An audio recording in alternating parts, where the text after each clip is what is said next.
بسم اللہ الرحمن الرحیم۔ السلام علیکم ورحمۃ اللہ۔ بلوچستان کی صورتحال کے بعد army chief general Asim Munir پہلی بار بلوچستان پہنچے ہیں اور بلوچستان جا کے انہوں نے خود سارا کنٹرول سنبھال لیا ہے۔ جو وہاں پر معاملات ہیں، جو وہاں پر چیزیں ہیں، جو یہاں پر حالات و واقعات پیدا ہوئے ہیں، جنرل عاصم نے وہاں پر کور کمانڈر کے ساتھ مل کر یہ فیصلہ کر لیا ہے کہ یہ جن لوگوں نے ریاست کے اوپر حملہ کیا ہے، جن لوگوں نے پاکستانیوں کے اوپر حملہ کیا ہے اور پاکستان کی فوج کے اوپر حملہ کیا ہے، ان کی اب خیر نہیں، ان کو نہیں چھوڑا جائے گا، ان کو نہیں بخشا جائے گا۔ یہ وہاں پر جنرل عاصم منیر کی جانب سے دو ٹوک پیغام دیا گیا ہے۔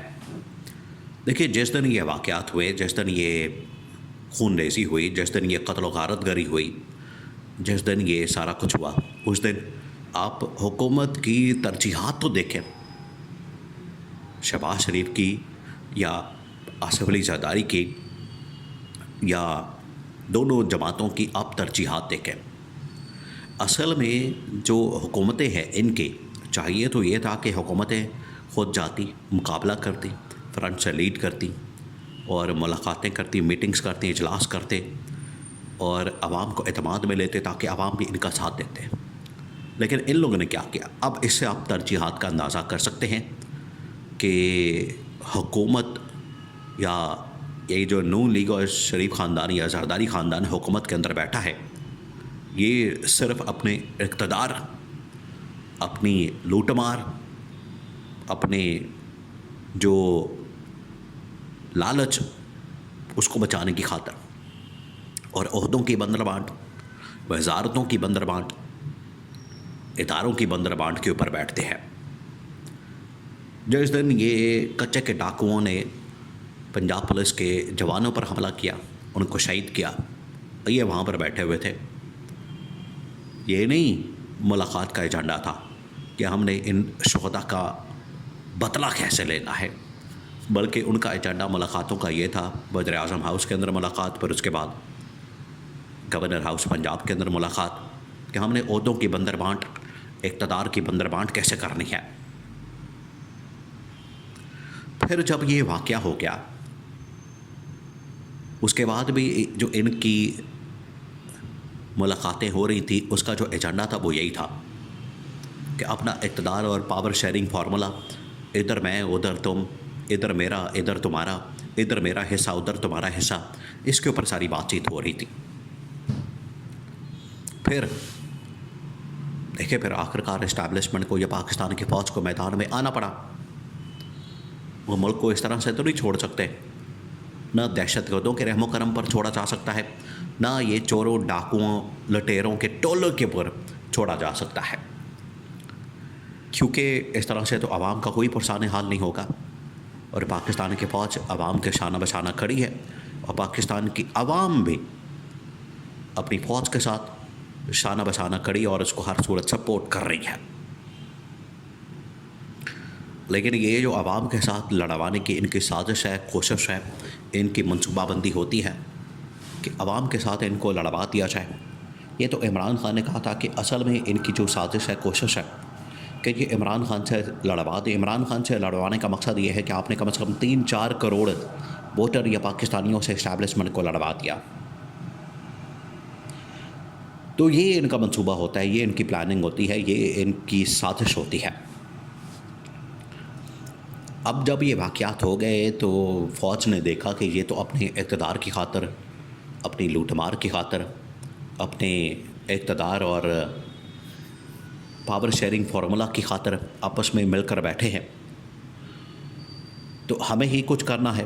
تو پھر جی ایچ کیو کے اندر پہلی ملاقات ہوتی ہے، میٹنگ ہوتی ہے، وہاں پر جو ٹاپ ملٹری کمانڈ ہے وہ اس سچویشن کا جائزہ لیتی ہے، اس سچویشن کو دیکھتی ہے، اس کی جانچ پڑتال کرتی ہے اور دیکھتی ہے کہ کس طریقے سے پاکستان کے حالات خراب کیے جا رہے ہیں۔ کیونکہ پاکستان کی فوج کو اس بات کا اندازہ ہے کہ پہلے اس حکومت کی وجہ سے ملک کے اندر مہنگائی ہے، ملک کے اندر بے روزگاری ہے، ملک کے اندر سیاسی عدم استحکام ہے، اس کی وجہ سے ملک میں معاشی عدم استحکام ہے، سفارتی سطح پر پاکستان آئسولیشن کا شکار ہے، اور عدالت کے ساتھ جو انہوں نے محاذ کھولا ہوا ہے، اس کی وجہ سے عدالتی بحران ہے۔ تو اسٹیبلشمنٹ نے کہا کہ یہ تو تباہی اور بربادی پھیر رہے ہیں اور ان کی وجہ سے ہی ملک کے اندر اب دہشت گردی کی نئی لہر پیدا ہو گئی ہے. تو اس کا مقابلہ کرنا ہے، اس کو کنٹرول کرنا ہے، اور اس کو ہر صورت میں ہم نے پاکستان کے اندر امن و امان کو بہتر کرنا ہے. تو سب سے پہلے GHQ کے اندر ایک ملاقات ہوتی ہے، میٹنگ ہوتی ہے. محسن نقوی کو بھیجا جاتا ہے انٹیریئر منسٹر کو. محسن نقوی جا کے وہاں پر سلطان رئی بن جاتا ہے، بڑھ کے مارتا ہے اور بڑھ کے مار مور کے واپس آ جاتا ہے، جن کو کوئی فائدہ نہیں. بعد میں پھر جنرل عاصم خود جاتے ہیں وہاں پر ٹاپ ملٹری کمانڈ کے ساتھ، جنرل آصف غفور کے ساتھ. جنرل آصف غفور کیونکہ صدر کمانڈ کے سربراہ رہ چکے ہیں، انہوں نے کوئٹہ کی جو کور ہے اس کو کمان کیا ہے.